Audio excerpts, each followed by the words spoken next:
दुनिया का सबसे बड़ा सीरियल किलर शायद कभी भी पकड़ा नहीं जाता अगर उसको कंप्यूटर चलाने आता। ये हैरत अंगेज कहानी है डॉक्टर हैरोल्ड शिपमैन की, जिसने अपनी क्लिनिक को जान बचाने के लिए नहीं बल्कि जान लेने के लिए इस्तेमाल किया। सोचें कि एक ऐसा शख्स सीरियल किलिंग कर रहा हो जो अपने ही शिकार का दोस्त भी हो, शहर का जाना माना नाम भी हो और ऊपर से एक डॉक्टर भी।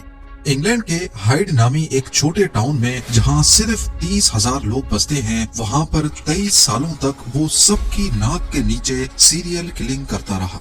लोगों को मारने की वजह क्या थी, क्यों वो इतने अरसे तक पकड़ा नहीं गया और पुलिस को कौन सा सुराग मिला जिसने बरसों से होने वाली कत्लो गारत को एक ही पल में बेनकाब करके रख दिया।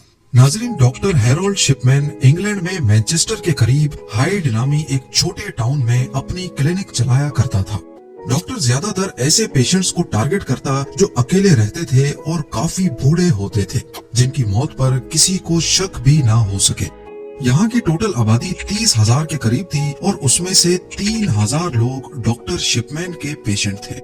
डॉक्टर शिपमैन उन पेशेंट्स को ज्यादा से ज्यादा टाइम देता, वो भी उनके घर जाकर। यहाँ तक के कुछ पेशेंट्स डॉक्टर शिपमैन पर इतना भरोसा करते कि उन्होंने अपने घर की चाबियां भी उसको दे रखी थी। वो उनके दिल का बोझ हल्का करने के लिए उनकी बातें सुनता, उनको ये एहसास दिलाता कि बेशक ही वो अकेले हैं, लेकिन डॉक्टर शिपमैन उनकी हर बात सुनने को बैठा है।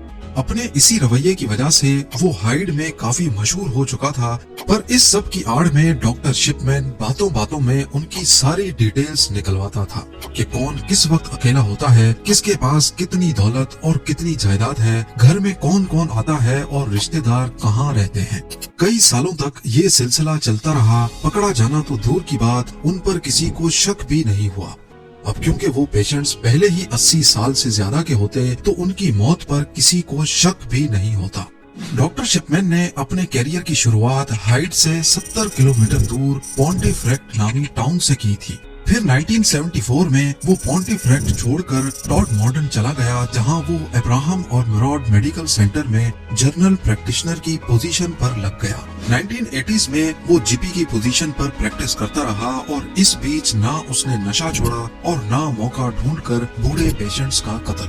अगले कई सालों तक मामला ऐसे ही चलता रहा और किसी को भी डॉक्टर की इन हरकतों पर शक नहीं हुआ। लेकिन इन मर्डर्स की फ्रीक्वेंसी 1993 से काफी बढ़ गई, जब उसने हाइड में ही अपनी खुद की क्लिनिक खोली और शहर में एक अच्छा नाम बना लिया।